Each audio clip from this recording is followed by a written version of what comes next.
jamaah. Alhamdulillah. Alhamdulillahirrabbilalamin. Jamaah Islami Twinda ini rahmati Allah. Kembali lagi di Islami Twinda. Mengingatkan kembali saja ya. Hari ini kita sedang membahas tentang tema yang luar biasa ya. Temanya adalah keluargaku nomor 1. Wah, yang lain nomor 2, 3, 4 pokoknya deh. Jangan sampai prioritas utama ini jadi gagal buat kita karena bicara masalah tanggung jawab dan lain-lain. Ini Masya Allah. Tadi ada sedikit perbincangan kita sebelum iklan yang janji dijawab sama Syekh Muhammad Jabir ini setelah iklan katanya. Udah dihuker tadi sama beliau. Sampai kita penasaran. Iya, tapi sedikit mungkin kita ulang. Karena takutnya ada yang baru bergabung. Ada pertanyaannya berbicara masalah tentang tokoh penting dalam keluarga ini adalah bicara tentang ayah ya atau suami. Betul. Karena tanggung jawabnya itu banyak ya, selain menafkahi, memberikan pendidikan dan lain-lain. Nah tapi kita bicara masalah tentang di yaumil akhir nanti, ternyata semua suami ini dipanggil karena diminta pertanggungjawabannya terhadap keluarganya, istrinya dan anak-anaknya. Pertanyaannya Syekh, karena kita juga banyak yang kurang paham untuk masalah ini, apa sih yang harus dipertanggungjawabkan ini, yang ditanyain ini Syekh? Mohon izin penjelasannya Syekh, tafadhol. Ya, bismillah, ya mohon izin. Bismillahirrahmanirrahim. Sang suami atau ayah, orang tua, tanggung jawab semua. Karena Nabi SAW bersabda dalam hadis sahih, Ar-rajulu ra'in fi ahlihi wa mas'ulun an ra'iyatih. Seorang laki-laki itu mas'ulun an ahli, ra'in fi ahli. Dia tanggung jawab keluarganya. Wa mas'ulun, nanti di yaumul qiyamah ditanya mengenai tanggung jawab apa yang dia lakukan terhadap keluarganya. Kenapa semuanya kepada laki-laki? Karena laki-laki itu mempunyai kelebihan. Allah subhanahu wa ta'ala memberikan kelebihan kepada kaum laki-laki. Allah subhanahu wa ta'ala berfirman dalam Al-Quran. Ba'da a'udhu billahi minasyaitanir rajim. Ar-rijalu qawwamuna 'alan nisa'. Ar-rijalu qawwamuna 'alan nisa'. بما فضل الله بعضهم على بعض وبما أنفقوا من أموالهم.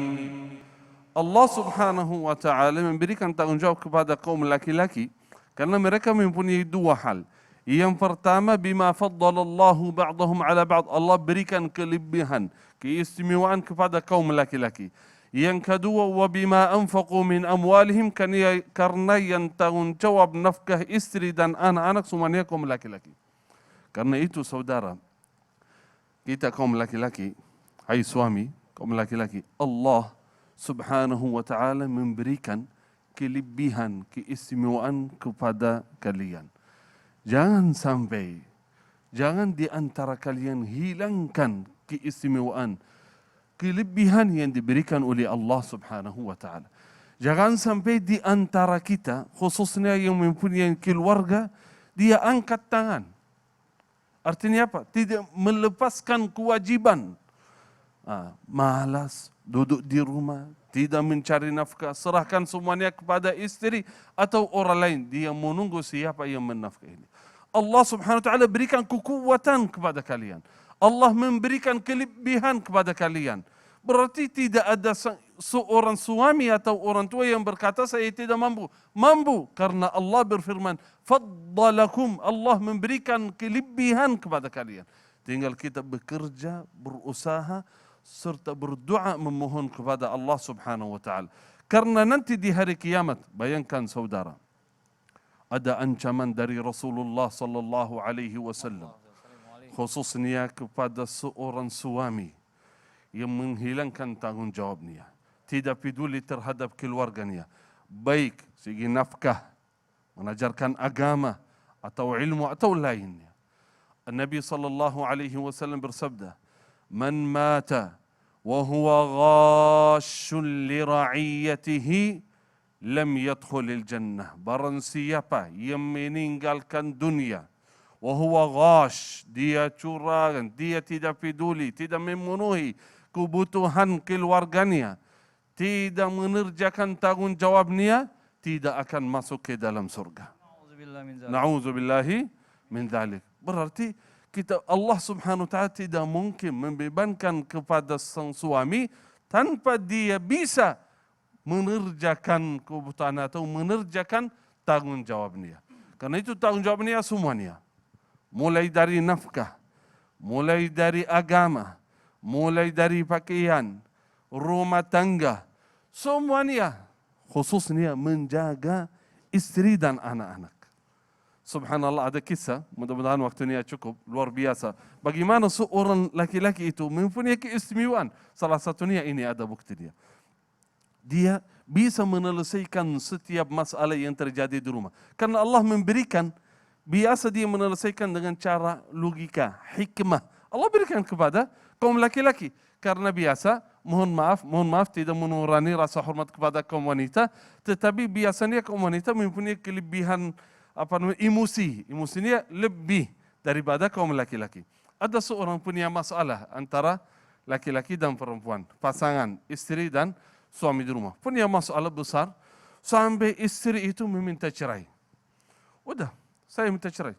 Saya tidak bisa hidup lagi.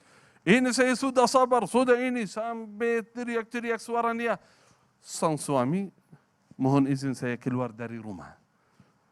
Sengaja dia mau keluar, biar istrinya tenang sebentar, dia juga tenang.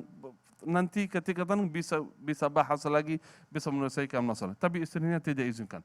Tidak boleh keluar sebelum ucapkan kalimat talak, sebelum ceraikan saya. Kalau antum berani, ayo ceraikan saya nggak bisa hidup. Kata beliau, siap, saya cerai tetapi dengan surat, biar ada saksi nanti. Mana, ambil kertas kosong, saya tulis surat.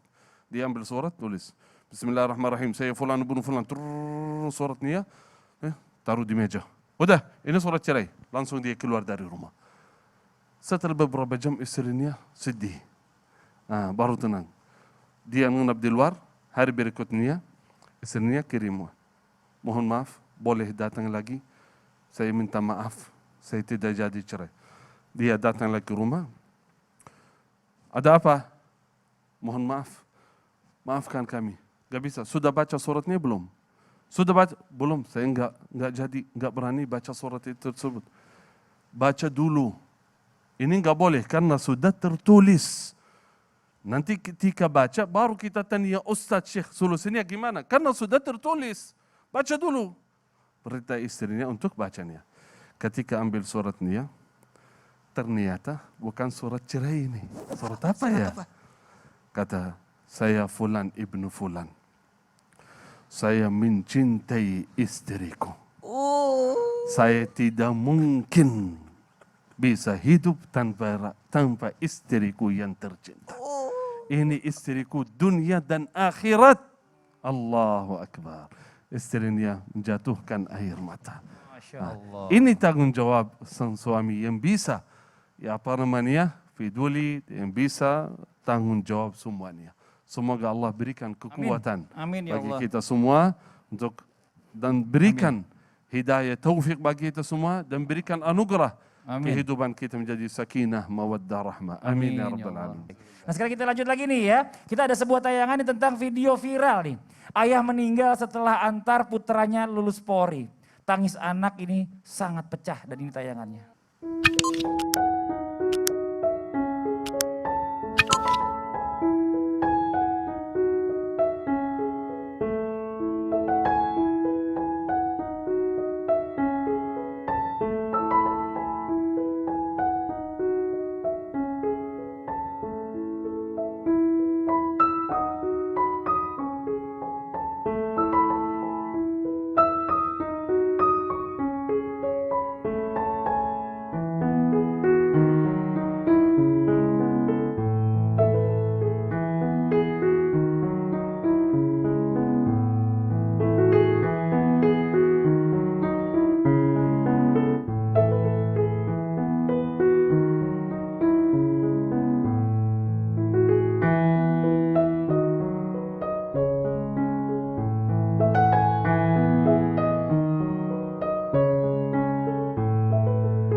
Innalillahi wa inna ilaihi rajiun ya.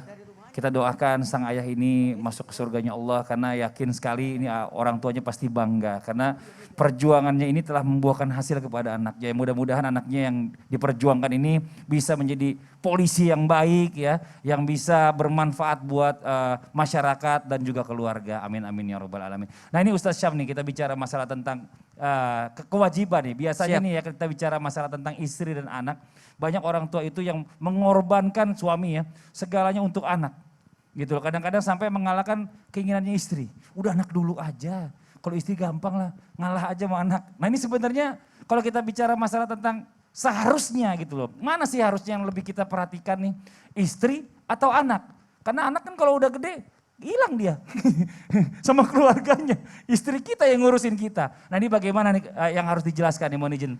Baik, Ustaz Syam. Assalamualaikum tabi guruku Ustaz Maulana, Habib Syekh Muhammad, Mas Fadli serta para alim ulama yang dimuliakan Allah Subhanahu wa taala. Kangen juga ya masa PPKM nggak naik pesawat gitu ya. Biasanya kalau kita naik pesawat tuh ada pengumuman dari pramugari pada saat tabung oksigen keluar, pakai untuk diri sendiri baru membantu orang lain. Pakai untuk diri sendiri baru membantu orang lain. Begitu pula dalam ajaran agama kita. Ku anfusakum wa ahlikum. Dirimu dulu baru keluargamu. Ya, dirimu baru keluargamu. Begitu pula tentang nafkah. Siapa yang paling patut untuk kita nafkahi? Diri sendiri dulu. Nafkahi. Maka kata Nabi SAW, berikan makanan apa yang kau makan. Jadi kalau kita tidak makan, istri juga siap untuk tidak makan. Gitu. Jadi berikan pakaian apa yang kau pakai. Jadi di dalam Al-Quran disebutkan bahwasanya liyunfiqu dzu sa'atan min sa'ati wa man qudira alaihi rizquhu falyunfiqu mimma atahullah. Maka diberikan nafkah sesuai dengan kemampuan kita. La yukallifullahu nafsan illa ma ataha. Kecuali dengan apa yang diberikan Allah Subhanahu wa taala, kemampuan kesanggupan yang diberikan. Jadi kalau dibilang berkorban, mengorbankan diri sendiri untuk anak-anak tidak dibenarkan juga. Karena bagaimana mungkin seorang ayah bisa menolong anaknya jikalau dia tidak mempunyai kehidupannya sendiri. Namun kalau dikatakan cintanya yang luar biasa, bagaikan orang yang mencintai itu kan kalau dalam ibarat kata Buya Syakur, engkau mencintai bunga mawar itu beda dengan engkau ingin memiliki bunga mawar. Kalau engkau ingin memiliki bunga mawar, kau datang ke tempat bunga mawar, kau petik dia, kau taruh di rumahmu. Tapi resikonya bunga mawar itu mati. Karena dia tidak tumbuh lagi. Tapi kalau engkau mencintai bunga mawar, engkau datang ke tempatnya, engkau sirami tiap hari, engkau biarkan dia tumbuh di sana. Walaupun engkau tidak memilikinya, tapi mawar itu tetap tumbuh. Itu arti mencintai, subhanallah. Maka dalam kehidupan beragama pun disebutkan hak-haknya dan kewajiban-kewajibannya saja. Contoh misalnya dalam Al-Quran. وَعَاشِرُوهُنَّ بِالْمَعْرُوفِ. Al-Quran kalimatnya singkat mengatakan wa'ashiruhunna bil ma'ruf. Kepada pasanganmu engkau bermuasyarah dengan ma'ruf. Sesuatu yang ma'ruf engkau berbuat baik kepadanya. Dan apa isi kema'rufannya? Termasuk di dalamnya ada nafkah di dalamnya. Kemudian yang kedua dalam Al-Quran disebutkan ba'da naqul a'udzubillahi minasyaitonirrajim wa'mur ahlaka bis-salati wastabir 'alaiha. Perintahkan salat dan bersabar. Sabar banget menghadapi mereka, menghadapi pasangan, menghadapi anak-anak. Jadi tidak ada pembedaan atau perbedaan antara berkorban untuk pasangan kah atau berkorban untuk anak-anak kah? Karena keduanya sudah dijelaskan guru kita Syekh Muhammad, keduanya adalah tanggung jawab kita di hari kiamat. Dan kita sebagai pemimpin rumah tangga, yakni adalah seorang pemimpin yang akan dimintai pertanggungjawabannya atas apa yang dipimpinnya. Mungkin kami belum mempunyai anak, jadi kami belum punya pengalaman antara membeda-bedakan istri dengan anak. Namun secara manusiawi, insya Allah tidak ada artinya yang namanya perbedaan cinta dan kasih sayang antara kepada istri dan kepada anak. Keduanya adalah tanggung jawab yang luar biasa yang dititipkan Allah Subhanahu wa taala kepada kita. Berkorban itu menanamkan sandaran kepada Allah Subhanahu wa taala, menanamkan tauhid kepada istri dan anak-anak sehingga tidak merasa dibeda-bedakan. Nah, ibumu kukasih seperti ini supaya bisa dipakai beribadah kepada Allah. Engkau pun kuberikan pendidikan seperti ini supaya engkau beribadah kepada Allah. Semuanya dikembalikan kepada Allah Subhanahu wa taala. Wallahu taala alam. Jazakallah khairan katsiran. Terima kasih banyak Mas Ustaz Syam Fadli. atas penjelasannya. Nah, sekarang untuk mempersingkat waktu langsung aja nih buat jamaah yang udah mengirimkan pertanyaan, kita masuk ke segmen Tanya Dong Ustaz. Kami semua tanya dong Ustaz. Oke, langsung kita masuk ke pertanyaan yang pertama dari @alwi_muhammad100. Assalamualaikum warahmatullahi wabarakatuh. Ustadz, saya ingin tanya, kalau umpamanya kita punya keluarga yang jahat sama kita Dan kita juga punya sahabat yang sangat-sangat baik sama kita. Nah, kalau di antara mereka itu minta pertolongan kepada kita, manakah yang harus ditolong Ustadz? Apakah teman yang baik tadi atau keluarga yang sudah jahat sama kita? Nah, yang harus kita tolong. Jazakumullah khairan. Ustadz Maulana deh jago yang begini-begini nih. Ustadz silakan Ustadz dijawab. Yang Tafadhol. mana? Ingat ya, saya harus ingatkan kepada semua jamaah.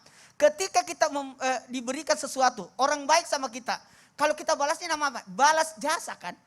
Tapi kalau orang jahat sama kita, itu namanya berbuat baik kepadanya. Itu bedanya. Nah kalau keluarga yang jahat dengan sahabat yang baik, yang mana didahulukan? Ah, kayaknya teman aja dulu deh. Lihat, di sini ada menyambung silaturahmi. Keluarga yang jahat sebenarnya dia lagi memutus silaturahmi. Tapi kita justru menyambung silaturahmi. Makanya kalau kita kata berbuat baik, kepada siapapun kita berbuat baik. Tidak lihat agamanya, tidak lihat keluarganya, tidak lihat siapa dia. Tapi kita bantu dia. Makanya kalau ditanya saya, yang mana didahulukan? Melihat kondisi dan lihat kemampuan ketika kita memberi. Dan ingat, ada cara dan tekniknya. Oke? Oke, terima kasih banyak Ustadz Maulana. Oke, kita masuk ke pertanyaan yang berdua dari Instagram hamba Allah ya. Assalamualaikum Ustadz, saya hamba Allah. Oh Ustadz, saya mohon solusinya untuk keluarga saya. Sudah cukup lama ada anggota keluarga kami yang berseteru. Kami dari pihak keluarga pun bingung caranya untuk mengakurkan mereka Ustadz. Karena dua-duanya punya sifat yang sama-sama keras. Saya juga sebagai saudara dan keluarga merasa berdosa karena belum mampu mengakurkan mereka sampai saat ini. Mohon pencerahannya ya. Ustadz, jazakumullah khair. Ustadz siapa izin? Tabe Syekh izin Ustadz. Jadi subhanallah pernah dengar ini enggak bohong putih? Salah satu bohong putih itu adalah bukan bohong diperbolehkan. Bohong putih atau bawang putih Ustadz? Bohong. Kalau bawang putih saya Putih bohong. White lying. Oh, Apa white gitu? lying. Ya, kemudian disebutkan bahwasanya bagaimana bohong itu akhirnya bisa menjadi jalan darurat. Kenapa? Karena ternyata dalam hal mendamaikan orang lain itu fa'aslihu baina akhawaikum, mendamaikan mereka itu bisa dengan bohong-bohong yang diperbolehkan. Caranya sampaikan kepada pihak B bahwa si A mengirimkan hadiah untukmu. Sampaikan kepada pihak A bahwa si B mengirimkan hadiah untukmu. Padahal yang ngirimin keduanya adalah pihak C, yaitu hamba Allah yang bertanya tadi. Subhanallah. Maka saling mengirimkan hadiah, tadi saya ketemu dengan A, ternyata dia menceritakan dia ternyata minta maaf, katanya menyesal begini, katanya kamu baik banget. Bilang ke B, si A minta maaf, padahal keduanya belum bermaafan nih. Nanti insya Allah keduanya akan dipertemukan. Tapi tugas kita fa'aslihu baina akhawaikum, mendamaikan. Terima kasih banyak Ustadz Syah. Sama-sama, Nah ini Ustadz. ada pertanyaan yang mungkin juga ada yang mengalami walaupun gak terlalu banyak ya. Mudah-mudahan gak terlalu banyak. Ini saya mau nanya sama Syekh Muhammad, mau ini jenisnya nih. Ada nih ya, di dalam satu rumah ini ada kita bicara satu rumah, satu atap, ini ada beberapa keluarga di dalamnya. Nah, apakah ini diperbolehkan di dalam Islam? Terus kalau seandainya nanti terjadi perbedaan pendapat, ini bisa menyebabkan keributan. Terus bagaimana cara menanggapinya? Ini Syekh. Luar biasa pertanyaan ini, sangat luar biasa. Masya Allah. Tetapi jawabannya nanti setelah iklan. Wih, luar biasa. Dari Jangan tadi nih, saya jangan bikin kemana-mana. Penasaran terus yang di rumah ya Syekh ya. Iya, Gini iya. aja ya, biar gak penasaran siapin aja catatannya dari sekarang. Jadi ada waktu buat ngambil untuk nyatat. Jangan pindah-pindah channel. Jangan aja, tetap di Islam itu indah. Jamaah, oh jamaah. Alhamdulillah.